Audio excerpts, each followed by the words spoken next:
If you agree that some heroes never stop serving even when the world forgets their name, make sure to like and subscribe, because this story will remind you what real loyalty sounds like. They said it was just a drill, just another quiet afternoon at Miramar Training Annex. But what happened next would make every cadet standing there question everything they thought they knew about rank, duty, and what it means to answer the call. It started with a letter. A simple, handwritten letter folded twice and worn soft at the edges. Lieutenant Rhea Callan sat on the concrete steps outside the comms hangar, the California sun beating down, her short hair tucked neatly under her cap, eyes scanning the lines written in looping handwriting that didn't belong to anyone on base. Her brother had written it, Private Dylan Callan, 21, stationed somewhere overseas he couldn't name. His words were brief but steady, doing good, sis. Keeping your old rules. Slow is smooth, smooth is fast. Miss home. Miss you. She smiled faintly at that, not the big kind of smile, just the kind that barely reached the corners of her mouth. Around her, cadets lounged with the restless arrogance of youth, tossing footballs, joking about weekend passes, glancing occasionally at the woman they called Ghost Lady behind her back. 28 years old and already a decorated SEAL, Rhea looked too young to have the scars she carried, too calm to belong to the legends whispered through the barracks about the Wraith unit, an experimental task group that vanished from records years ago. But Rhea never corrected them, never boasted, never denied. She just did her job, trained her cadets, and read her letters when no one was looking. Still writing yourself fan mail, Lieutenant? One of the cadets called, half laughing. His name was Phelps, smart, fast, mouth always running. The others snickered, waiting for her to snap back. Rhea just folded the letter carefully, tucking it into her front pocket. You'll figure out someday, cadet, that not everything worth fighting for wears a uniform, she said softly, eyes never leaving the horizon. The words hung there, a quiet echo none of them quite understood. A few turned away, embarrassed. Others grinned like it was a game. No one noticed the faint static humming through the loudspeaker tower above the field. Then, without warning, the PA system cracked alive with a sharp burst of encrypted noise. Not the polished voice of an officer or drill coordinator. This was different. Lower, older, faded through static, yet unmistakably deliberate. Wraith 4, extraction point, confirmed transmission. Every cadet froze. Even the football thudded to the dirt. For a heartbeat, the world went still except for the hiss of feedback. Rhea's head tilted slightly, her expression unreadable. It was the smallest change, a flicker of recognition, but it sent a shiver through the group watching her. Someone whispered, "What the hell was that?" No one answered. The comms operator inside the hangar stumbled out, looking pale. "That frequency's not even on our grid," he said. "It's been inactive since before I enlisted." Rhea rose slowly, dusting her palms on her fatigues. The cadets stepped back instinctively, as if something unseen had shifted around her. She walked toward the comms tower, each step deliberate, controlled, eyes fixed upward. "Lieutenant," the operator called again, but she didn't stop. At the base of the tower, she reached for the old manual override switch, the one everyone forgot existed, and pressed her thumb to the scanner. The red light blinked, then turned green. Static cleared, and the same voice came through again, clearer this time. "Wraith 4, copy?" Rhea lifted the mic to her lips. "Copy," she said, her voice steady but colder than the air itself. "This is Wraith 4. Authentication requested." Behind her, the cadets stared, confused. Phelps whispered, "Wraith 4? I thought that was a myth." Another cadet, Harper, shook his head. "That's Black Ops protocol, man. They retired that after the Kabul blackout." The operator whispered into his headset, panic rising. "Sir, she just accessed a restricted frequency, classified level 7. No one moved. No one breathed. The transmission crackled again, a man's voice now. "Authentication confirmed. Extraction protocol active. Stand by for vector upload." Rhea's eyes flickered, and for a split second, something unguarded passed across her face. A memory, sharp and painful. She straightened. "Copy that." The mic went dead. For a long moment, there was only wind. The cadets behind her stood like statues, the realization dawning slow and heavy. Lieutenant Callan wasn't just their communications instructor. She wasn't just another SEAL cycling through training duty. She was something else, something that wasn't supposed to exist anymore. Phelps finally spoke, voice barely above a whisper. "Ma'am, what is extraction point?" Rhea turned, her expression calm but unreadable. "It's what they call you when they don't expect you to come back." The cadets exchanged uneasy glances. The operator, still frozen near the console, swallowed hard. "Ma'am, command wants to know what you just accessed." She didn't answer. She just looked at the sky, her eyes narrowing as a faint rumble echoed far above, a distant aircraft slicing through the cloud line. Then she looked back at the cadets, her tone quiet but firm. "Get back to your drills." "You didn't hear that." "But that's an order." They obeyed, but none of them looked away.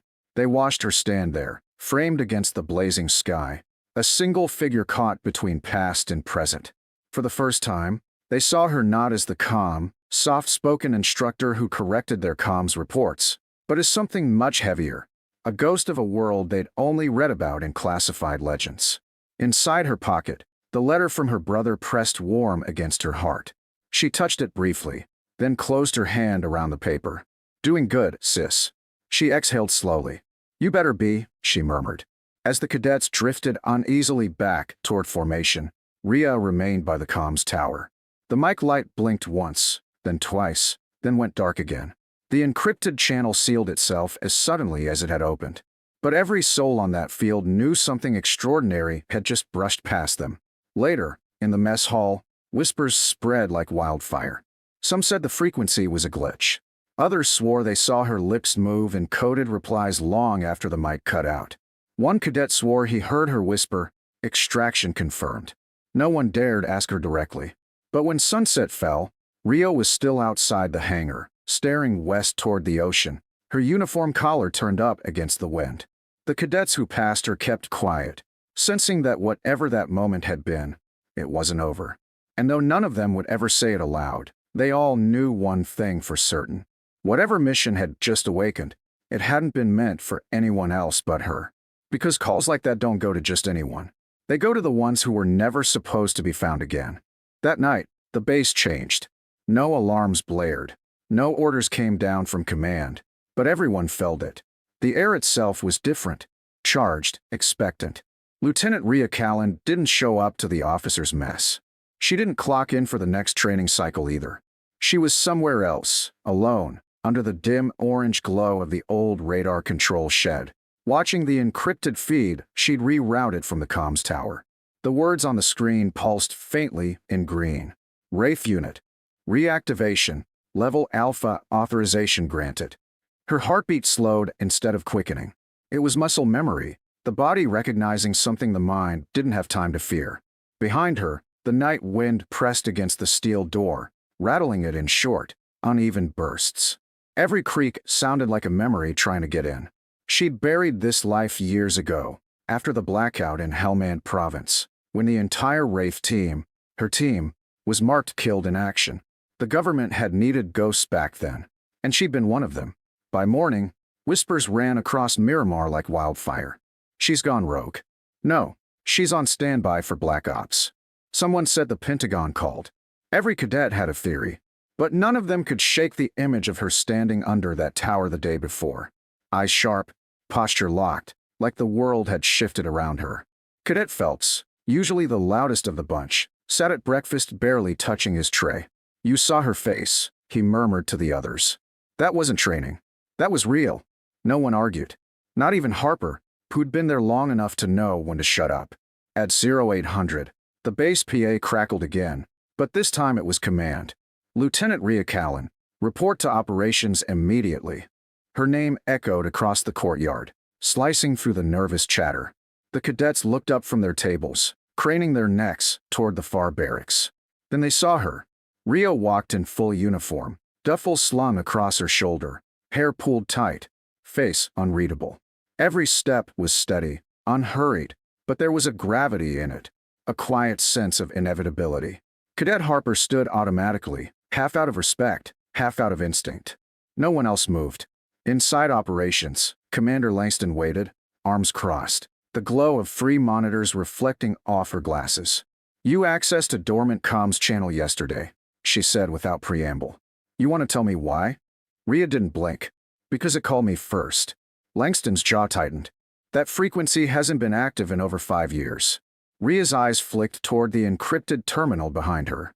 Then something woke it up. Langston hesitated. You're telling me the Wraith network just reactivated itself? Ria didn't answer directly. She stepped closer to the desk, her voice calm but certain. Someone's still out there. Someone who knows our signal pattern. You don't fake a call like that, Commander. The room fell silent except for the hum of machines. Langston finally sighed, rubbing her temples. You know what happened last time they used that code? Half the team vanished. The rest, I know, Ria cut in quietly. I was there. Across the hall, the cadets had lined up outside the glass observation window, pretending to mop floors or deliver files just to catch glimpses of her. She didn't notice them, but they noticed everything. The way Langston's voice softened when she spoke to her, the way the tone shifted from interrogation to briefing. Ria wasn't being punished. She was being recalled. Minutes later, she stepped out of the office, a sealed manila folder under one arm. The cadets stiffened automatically. Phelps opened his mouth, then thought better of it. But Ria paused. For the first time since the call, she turned toward them. Cadet Phelps, she said. He nearly jumped to attention. Ma'am, you ever wonder why I make you run radio silence drills every Friday? He blinked. Because you said calm discipline saves lives. No, she said, almost smiling. Because someday, it might be the only thing standing between you and vanishing. She adjusted the strap on her duffel and nodded toward the training yard. You're in charge till I'm back. The cadets exchanged stunned looks as she walked past. Back from where? Harper whispered. But Ria didn't answer. She stepped into the waiting jeep idling by the gate, its engine humming low, the driver stone-faced and silent. Within moments, she was gone. Inside the hangar, Langston stood alone staring at the deactivated comm terminal. The green text had vanished, replaced by a single blinking cursor. She exhaled slowly, muttering to herself, Wraith Four. God help us if they're calling you back. Out on the tarmac, the jeep crossed the runway and turned toward the restricted hangar at the far edge of the base. A single guard waited there, older, weathered, the kind of man who didn't flinch at classified insignia. He opened the gate without a word. Inside, under a tarp, waited a matte black Osprey aircraft with no visible markings, its engines already warming. Ria dropped her back, scanning the fuselage like greeting an old friend. Her reflection rippled faintly in the dark metal. Didn't think I'd see this bird again, she murmured. The pilot appeared from the cockpit, helmet under one arm. You weren't supposed to, he said, voice gruff but familiar. But command sent the call. They said only you would answer. Ria climbed aboard, the hatch sealing behind her with a hiss. The engines roared louder, slicing through the morning stillness. Back at the academy, the cadets watched the silhouette lift off into the sky, a black shape cutting east against the rising sun. None of them spoke. Even the youngest among them felt it, the sense that something sacred had just left the ground. Harper broke the silence first, voice hushed. You think she's coming back? Phelps didn't look away from the fading dot. If she is, he said quietly, then the world's in more trouble than we thought. At 0934 hours, the radar screen in command blinked once, then froze for 2 full seconds before resuming normal patterns. The technician frowned. That's odd, he muttered. We just lost a ping from a restricted vector. No transponder, no ID. Langston didn't even turn from the window. Don't bother logging it, she said softly. That's not a flight you track. Somewhere far above the clouds, Lieutenant Ria Callan opened the manila folder. Inside, 3 photographs, a classified mission brief, and a single line scrawled in red ink. 1 survivor. Location unknown. Wraith operative designation, 6. Her eyes narrowed. 6 is alive, she whispered. The pilot glanced over. Thought they were all dead. So did I, she said. Then she looked down at the folded letter still tucked in her breast pocket, her brother's handwriting faint against the paper. Guess we were wrong about a lot of things. Below, at Miramar, the cadets gathered by the comms tower where it all began.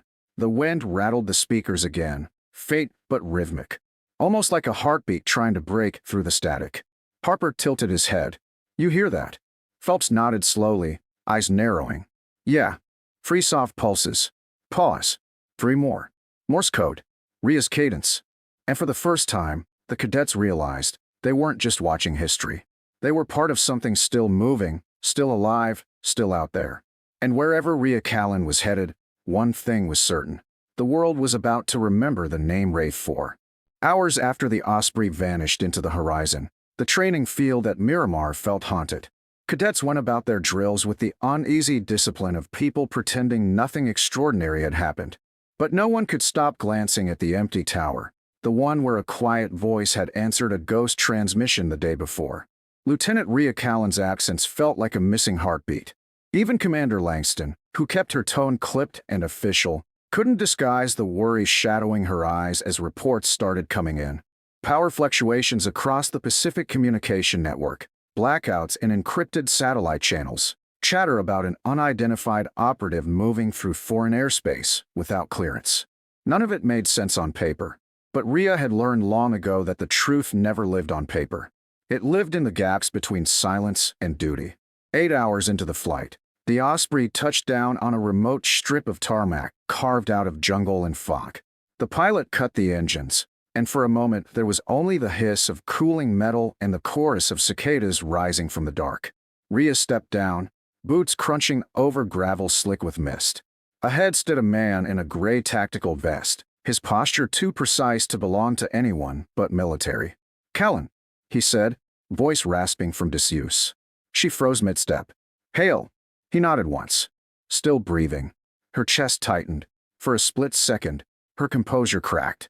Hale had been Wraith 6, the one the files said was dead. The one she'd buried herself under enemy fire. "What happened to the rest?" she asked quietly. Hale's eyes flickered toward the tree line. "Gone. But not by accident. Someone's been picking us off. Clean work, silent extractions. We're the last two." He handed her a data drive, small enough to fit under a finger now. "This has the pattern. Whoever's doing it has our old clearance keys. They shouldn't exist anymore." Rhea slipped it into her vest, scanning the horizon where faint lights flickered through fog.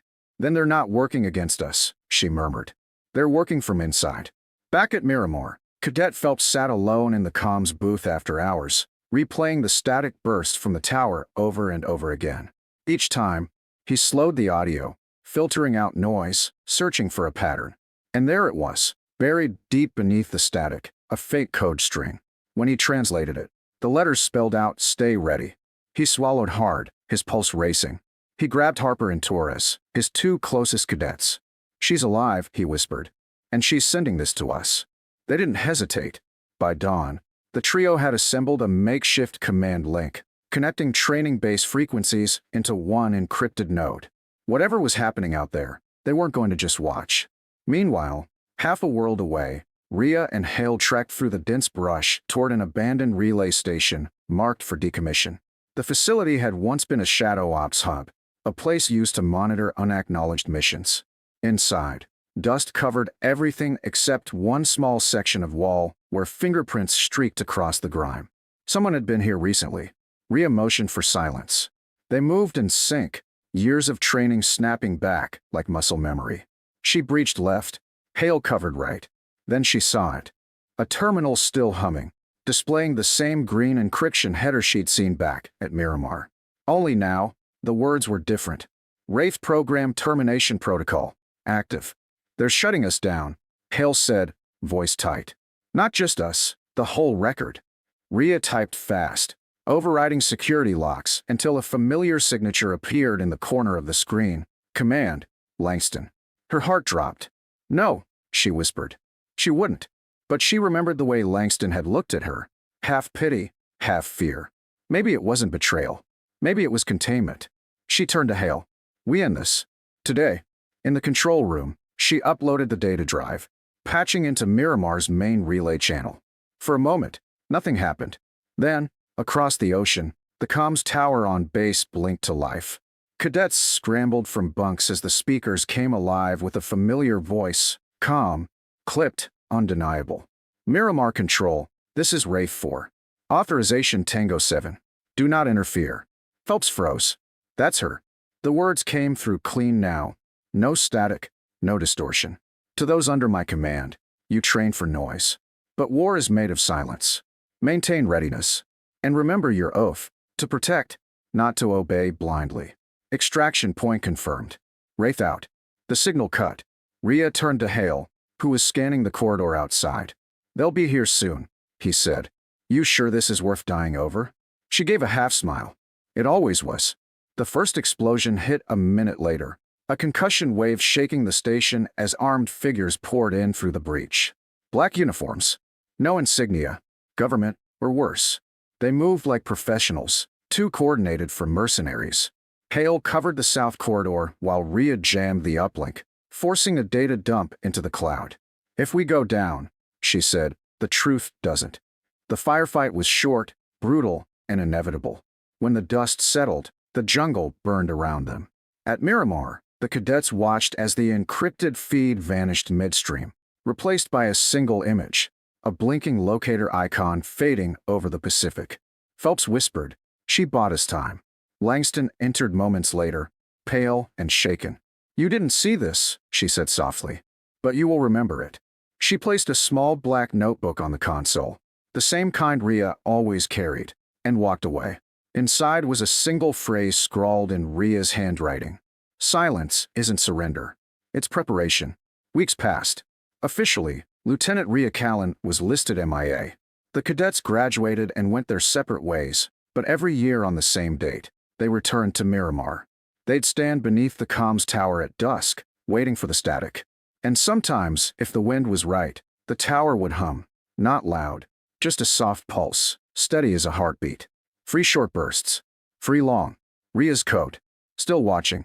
And so the story of Wraith Four became something more than legend. It became a reminder whispered through the ranks that some soldiers never die because the missions they fight for never end. Somewhere out there, a call still waits to be answered. And when it comes, you can be sure of one thing. Rhea Callan will answer it. Every time.